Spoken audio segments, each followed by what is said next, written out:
That's a negative, sir. I don't have anything out in front of you at 12 to 1 or 5.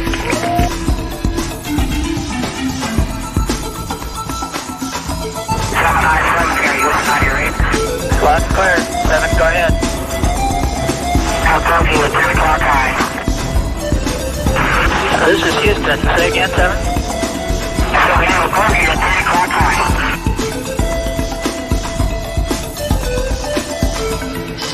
Beaver 226, did it go overhead, the traffic go overhead you, or was it below you? It was overhead, north to the left, much as it was there. It actually looked up at opposite traffic 2,000 feet above, that's what it initially looked like, but then it did have a very strong feel to it, we looked more like smoke, and the light on the front was very, very bright, and as it went past us, it disappeared once it was about 5 miles behind us.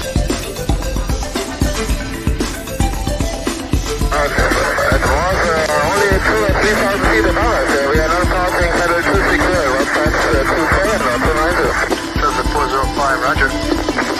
Steven 26, we confirmed that. We had something go past us about 1 to 2,000 feet above on the left-hand side. Looked like a green trail on it with a very bright light at the front of it. Just